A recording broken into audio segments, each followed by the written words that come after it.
start. It's the busiest time of the festival. Everyone's dashing about in and out of workshops. We're just about to catch Elaine Young, the Tantric Shaman. Welcome, Elaine. Thank you. Really grateful that you're doing this time. I've been looking forward to speaking with you. You do so much in the world of Tantra now. So you work shamanically, you work tantrically, you combine the two. You're a sexological body worker, you work with Ista. I'm really curious to know how you got into this field of work. I think like a lot of people that I met, I got into this field of work by looking for solutions to my own issues. So I had a large grief event in my life, which then prompted a kind of moment of trying to stick plasters on myself and carry on, or allowing a kind of crumbling into this grief. In the process of doing that, I realized that I didn't really know who I was anymore, and that I wanted to explore ways to not shy away from that grief and to feel it fully and to figure out what it meant for me. And that took me to Tantra initially. So that took me to Tantra. So that was like this chapter. But when I began, I was about 12, and someone gave me a meditation tape, a self-meditation tape. And so I started meditating probably from about the age of 12, regularly. And so that's been a part of, and a lot of void and sort of spirit experiences. But because of my Catholic upbringing, I was very shunning of the whole spirituality thing. What kind of spirit experiences? So I had a few experiences in my early life where I would be asleep and then I would feel presences. I would feel almost like, a couple of times like a burglar was in the room. And then I would be sure there's a burglar in the room and I would have to look up or go and there would be no one there. And sometimes the experience of the energies would come quite close to me. So after a couple of times of it happening and then really being sure there wasn't a burglar, but I felt those presences. So that was where the sort of my journey with consciousness, as I see it, began. Alongside that, I was very sexual from a very young age. Started masturbating at a young age, and my mother came and asked me, the question, and I'm forever grateful for her because she didn't shame me then. She kind of said, I'm just wanting to ask, and it's okay and it's normal. And like I've not met many people who had that experience. I think I was about 9 or something. Wow. And so I was making a lot of noise, which I didn't realize she could obviously hear in her bedroom next door. So my sexual energy was very activated at a young age. But in my teens and in my 20s, that expressed itself in exploring different sexual orientations, different fetishes, different experiences of people seeking sexuality. So I've started to realize now that all of that was part of this too. So although I had a very traditional career for a number of years as a medical scientist in surgery, I was a vascular scientist, so I did the diagnostics for the vascular surgery, and some days I was in theatre for the procedures. And people say, wow, it's very different to what you're doing now, how did you go? But actually it's not so different because I was working with patients with vascular disease, blockages in their circulation. I was using ultrasound, sine waves, infrared, to look and find those areas of blockages and then figure out ways for them to have interventions and then checking them afterwards. So it's kind of strangely not so different now, but working with bodies and energy and my hands and people who are less down the line, fortunately, because the people I was working with for those 20 years were in pretty bad shape, a lot of them, because they hadn't been aware of the things that I'm working with people now, including, and that was my own journey too. I consider my own health and my own well-being very different to what it would have been if I had not embraced getting more embodiment, getting a better emotional management of my emotional body, better understanding, more sexual fulfillment, which makes us more alive, more spiritual awareness, which gives us more of a context for what matters in life. So when did you make the change from being this kind of very scientific, career-oriented person to working professionally in the field of Tantra? What kind of pushed you or drove you or pulled you to make that flip? It was this grief event, just there was no option. I remember waking up one day and thinking, having gone through the process of learning Tantra and having these experiences, and then a lot of my healing was through shamanic breathwork, I was no longer the person that I was who did that. And very early on, people that I met who were teaching said to me, "Oh, you're going to be teaching this work." And I said, "No, I have this great medical practice, I have a nice life, I have lots of holidays, I earn good money. Why would I want to change that?" And then one day I realized that I could no longer be in that. You know, a year or two of doing more trainings and transitioning and taking time off and going back and realizing it was beautiful and I loved it when I did it. I was very committed, but it was no longer me. So now, you transitioned, you're a teacher, and not everyone becomes a teacher. I mean, a lot of people go into the tantric path, but only a few actually progress on to teach. So was there something about that was special for you, or you felt like a calling at some point?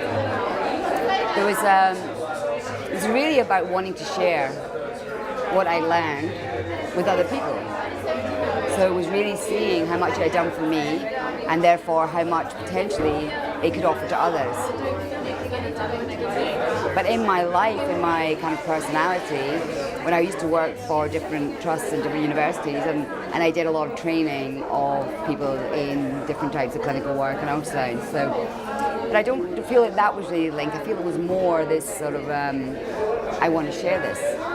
So what are the things that you really took from Tantra? What are the gifts that it really brought you when you were dealing with this time of grief in your life? What really helped you to step through that? So, firstly, I stopped living in my head. The first thing was embodiment. And so many of us are wandering around, living here, totally cut off from our bodies, not feeling anything, running on adrenaline, running on stress. So the first thing it gave me was to be more in my body, which allowed me to realize more what was actually happening. How was I actually feeling? Where was I not expressing my emotions? Where was I not expressing my desire? Where was I disconnected from sexual energy and emotional energy, which gets squashed down by society? It allowed me to feel into what was more authentic for me.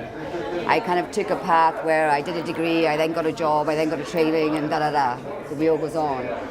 So it allowed me to be more in touch with what did I really want to do,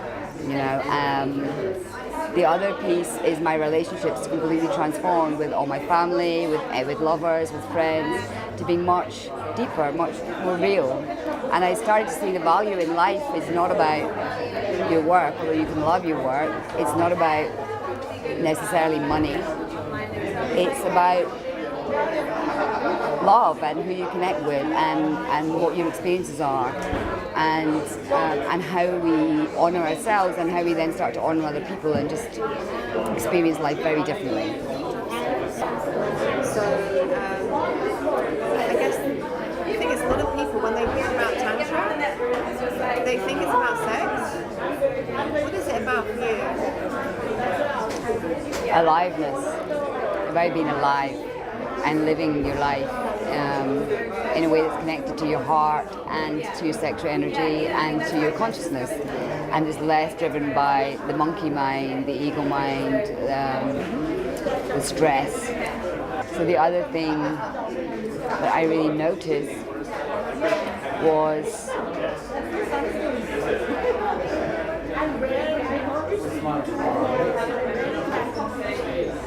how honest am I being with myself? How honest am I being with other people? How happy am I to ask for things that I want, for support?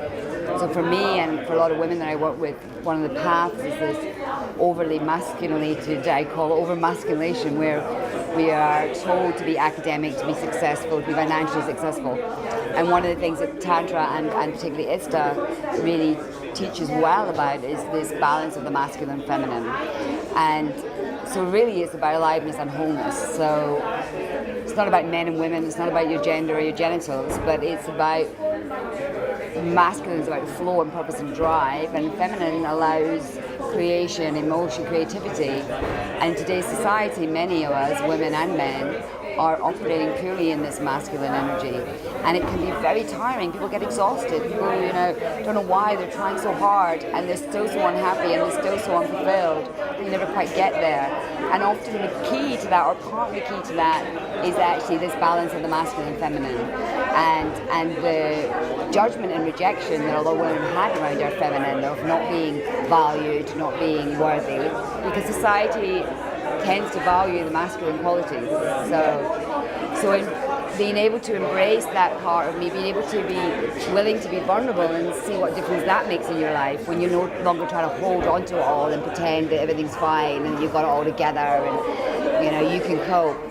And we're taught to think that's a good thing, that's a great outcome, whereas this path has taught me that actually it takes a lot of strength to be vulnerable. It takes a lot of strength to own up for your desires. It takes a lot of strength to have authentic relationships, to not stay in relationships that aren't working for you.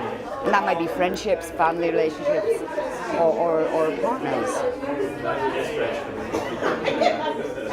And the other bigger picture, I guess, is being connected to and aware of, why am I here? It sounds like a really kind of hippie question. I just wander around India going, well, why am I here? But really, why are we here? And we get this one life with this body, and what are we going to do with it? And how much of that is empowered decision, and how much of that is default? We could talk for ages, but it's just been wonderful to just get a sense of you and what you're passionate about and your stories, and thank you. Thank you for sharing. If people want to know how to reach you, to find out more about your work, because you work with people one-to-one, you run ISTA workshops and trainings all around the world, how can people find out about what you do? I have a website, and the address is thetantricshaman.com. So thetantricshaman.com, or Elaine Young London will bring up on a search. And I'm happy to answer people's emails. I have a few meetup groups and a newsletter. And people, if they feel like I resonate with them, I'm very happy to hear. Thank you so much, Elaine, for taking this time out. Really appreciate just getting a little taste of you, your essence, and what your offering is. Thank you for watching. Join me, Shakti Sundari, next time